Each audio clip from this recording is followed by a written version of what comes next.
हरे कृष्ण कृष्ण कृष्ण कृष्ण हरे हरे हरे राम राम राम हरे हरे कृष्ण। देवियों एवं सज्जनों,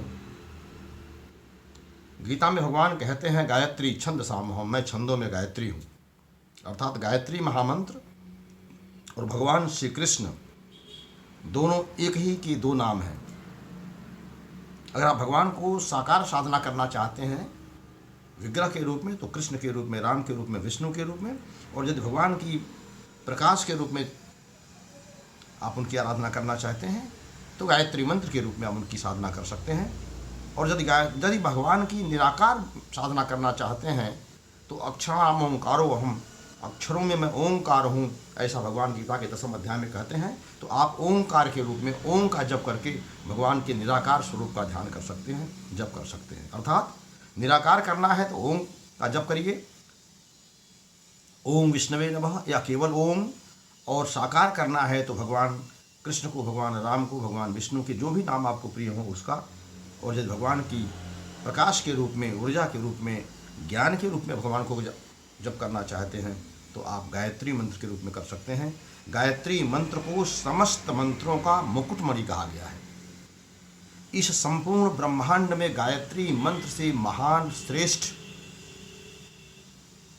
और अत्यंत चमत्कारी, प्रभावकारी दूसरा कोई मंत्र है ही नहीं। आपने देखा होगा जितने भी ऋषि हैं, जितने भी महात्मा हैं, जितने भी संत हैं, स्वयं भगवान राम जब इस धरती पर आए हैं, भगवान कृष्ण आए हैं, स्वयं शिव, सारे के सारे लोग गायत्री मंत्र का ही जाप करते हैं। और गायत्री मंत्र के जप से प्राप्त ऊर्जा से, प्राप्त ज्ञान से, प्राप्त शक्ति से भगवान स्वयं इस संपूर्ण सृष्टि का संचालन करते हैं। ये गायत्री मंत्र की महिमा के बारे में हमारे जैसा छोटा व्यक्ति क्या बताएगा। शॉर्ट में, संक्षेप में मैं केवल इतना कहता हूँ कि ये समस्त जितने भी महामंत्र हैं शास्त्र में, गायत्री को मुकुटमणि कहा गया, गायत्री को कामधेनु कहा गया, गायत्री को पारसमणि कहा गया। क्यों कहा गया? क्योंकि गायत्री और कृष्ण में कोई अंतर नहीं है। कृष्ण को ही गायत्री और भगवान कृष्ण को ही गायत्री और गायत्री को ही भगवान कृष्ण कहते हैं। और भगवान कृष्ण से बड़ा इस संपूर्ण ब्रह्मांड में कोई देवता नहीं है। देवताओं के भी देवता हैं, ये ईश्वरों के भी ईश्वर हैं, ये परमेश्वर हैं।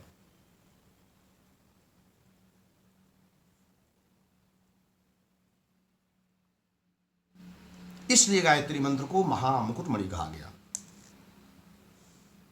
शास्त्र में वर्णन है गायत्री के बारे में कि सकृत जपश्च गायत्र्या पापम दिनम कृत हरेत, दशधा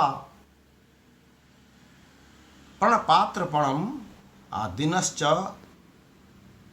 मे वच, दशधा प्रणपात्रपणम दिनश्चय मे वच। अर्थात सकृत जपस्य गायत्र्या पापम दिन कृत हरेत। अगर आप दिन में गायत्री मंत्र का एक बार भी उच्चारण करते हैं, एक बार भी जप करते हैं, ओम भूर्भुवः स्वः तत्सवितुर्वरेण्यं भर्गो देवस्य धीमहि धियो यो नः प्रचोदयात्, तो दिन में किए गए समस्त पाप जल करके राख हो जाते हैं, सारे पाप समाप्त हो जाते हैं केवल एक बार गायत्री मंत्र का जप करने से। ये है गायत्री मंत्र की शक्ति और उसकी महत्ता। दूसरी लाइन में कहा गया है कि दशधा प्रणपात्रपणम, और यदि आप गायत्री मंत्र का दिन रात्रयम, दिन और रात्रि दोनों में जाप करते हैं, एक एक बार भी, यानी एक बार दिन में और एक बार रात्रि में, तो आपके दिन और रात्रि के समस्त पाप जल करके राख हो जाते हैं, समाप्त हो जाते हैं। में बच, ऐसा शास्त्र का वचन है, ऐसा शास्त्र का प्रमाण है। तो शास्त्रों में जो बात लिखी गई है प्रामाणिकता के साथ लिखी गई है। हमारे चाहे वेद व्यास जी ने लिखा है, चाहे अन्य वाल्मीकि जी ने लिखा है, चाहे उच्च कोटि के सिद्ध महापुरुषों ने, सिद्ध संतों ने लिखा है, पहले वो उस बात को, पहले उस जो वस्तु, वो जो चीज़ आपको देना चाहते हैं शास्त्र के माध्यम से, ज्ञान के माध्यम से, पहले वह अपने जीवन में उसको अवतरित करते हैं, पहले उस जीवन में प्रयोग करते हैं। ऋषि को हमारे यहाँ रिसर्चर कहा गया। आज का रिसर्च करने वाला, आज का वैज्ञानिक ही हमारे प्राचीन काल के ऋषि हुआ करते थे। ऋषि यानी वन हु रिसर्चेज, जो रिसर्च करता था वेदों के ऊपर, मंत्रों के ऊपर, शक्तियों के ऊपर। तो जो रिसर्च करते थे उनको ऋषि कहते थे। उन्हीं को हम वैज्ञानिक कहते हैं, उन्हीं को हम रिसर्चर कहते हैं। तो जो ऋषि थे, पहले ऋषि रिसर्च करते थे। जैसे गायत्री मंत्र के बारे में जो बोला जा रहा है, शास्त्र में लिखा गया है, पहले उस गायत्री मंत्र को स्वयं अपने ऊपर उन्होंने रिसर्च किया, और जब उस जप करने के पश्चात देखा कि हमारे सारे पाप नष्ट हो गए, तब जाकर के उन्होंने इस बात को शास्त्र में लिखा। आज के आधुनिक गायत्री के प्रणेता, आधुनिक विश्वामित्र पंडित श्री राम शर्मा आचार्य, अखिल विश्व गायत्री परिवार के संस्थापक, आधुनिक रिसर्चर थे, आधुनिक विश्वामित्र थे, जिन्होंने गायत्री मंत्र के बारे में एक शब्द भी बोलने के पहले और गायत्री महाविज्ञान लिखने के पहले उन्होंने अपने शरीर को एक प्रयोगशाला बनाकर और अपने जीवन के पूरे कार्यकाल में गायत्री मंत्र का प्रयोग किया। और प्रयोग करने के पश्चात जो 100% जो परिणाम निकला, उस परिणाम के माध्यम से उन्होंने आज अखिल विश्व गायत्री परिवार का निर्माण किया। हजारों नहीं, लाखों नहीं, करोड़ों, भारत ही नहीं विश्व के अनेक देशों में गायत्री परिवार के सदस्य हैं। गायत्री मंत्र का जाप करोड़ों करोड़ों लोग एक साथ एक समय में पूरे विश्व में करते हैं, और उसकी प्राप्त, उसकी उद्भूत ऊर्जा से संपूर्ण विश्व को बदल देने की जो हमारी शांति कुंज हरिद्वार जो संकल्पना करता है, पंडित श्री राम शर्मा आचार्य हमारे परम पूज्य गुरुदेव भगवान श्री जो घोषणा कर रहे हैं कि सारे दुनिया को बदल करके भारत को विश्व गुरु बनाएंगे, भारत पूरी दुनिया का सिरमौर होगा, हिंदू संस्कृति पुनर्स्थापित होगी, असुर संस्कृति का विनाश होगा, सारे दुनिया में हिंदुत्व का प्रचार होगा, भारत की डंका बजेगी। ये जो घोषणा शांति कुंज हरिद्वार पंडित श्री राम शर्मा आचार्य हमारे गुरुदेव भगवान ने किया है, उस इसी गायत्री मंत्र की शक्ति के आधार पर किया है।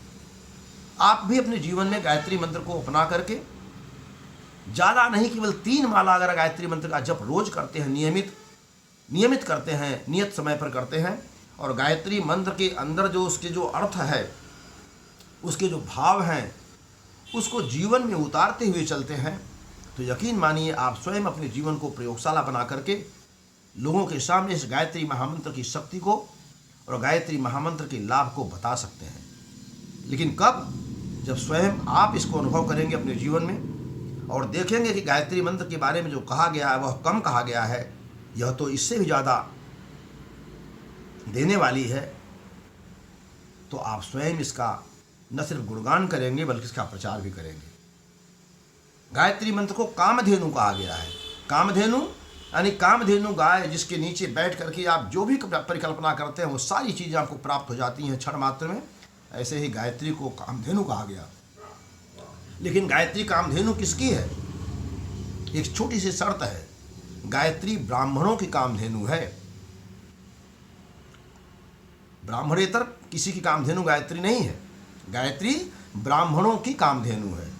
अब आपको एक प्रश्न उठेगा यहाँ पर, जो ब्राह्मणेतर, जो ब्राह्मण कुल में जन्म लेने के अलावा लोग हैं, उनके मन में एक बात आएगी कि जब गायत्री ब्राह्मणों की है तो हम क्यों जपें? आपके शंका का समाधान कर दूं कि गायत्री ब्राह्मणों की कामधेनु मैंने कहा है, मैंने गायत्री ब्राह्मण वर्ण की कामधेनु नहीं कहा। ब्राह्मण वर्ण में जन्म लेने वाले व्यक्तियों की कामधेनु है ऐसा मैंने नहीं कहा। मैंने कहा गायत्री ब्राह्मणों की कामधेनु है, अर्थात जो ब्राह्मण है उसकी कामधेनु है।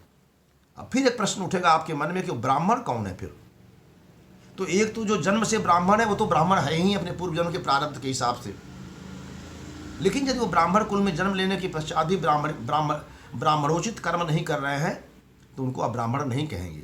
जन्म से ब्राह्मण हैं लेकिन कर्म से ब्राह्मण नहीं कहलाएंगे वो। लेकिन जो कर्म जन्म से ब्राह्मण नहीं है, ब्राह्मणेतर हैं, क्षत्रिय हैं, वैश्य हैं, शूद्र हैं, अंत्यज हैं, जो भी निम्न कुल में हैं, वह भी अगर ब्राह्मण का कर्म करते हैं, ब्राह्मण का व्यवहार करते हैं, ब्राह्मण का आचरण करते हैं, तो ब्राह्मण कहलाएंगे। और वो गायत्री उनके लिए कामधेनु है।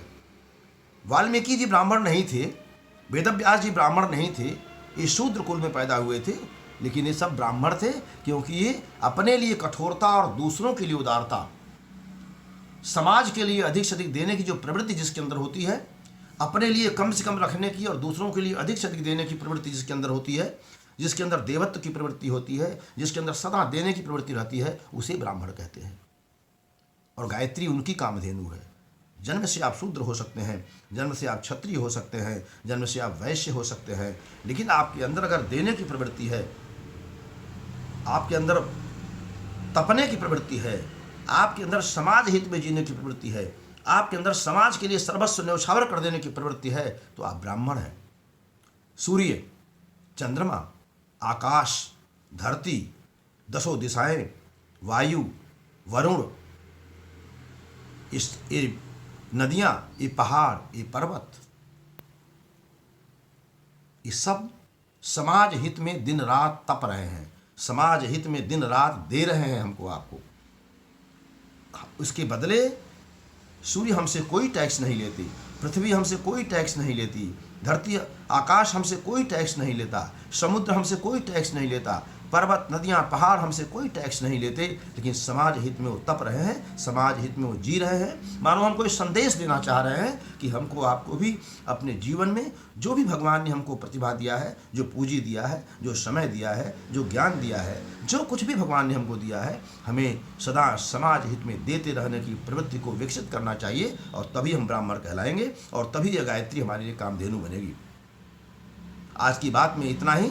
अगर हमारी बात आपको अच्छी लगी हो तो इस वीडियो को अधिक से अधिक लोगों को शेयर करें, हमारे YouTube चैनल गोपाल माधव दास को सब्सक्राइब करें और लाइक और शेयर भी करें। हरे कृष्णा हरे कृष्णा हरे कृष्णा।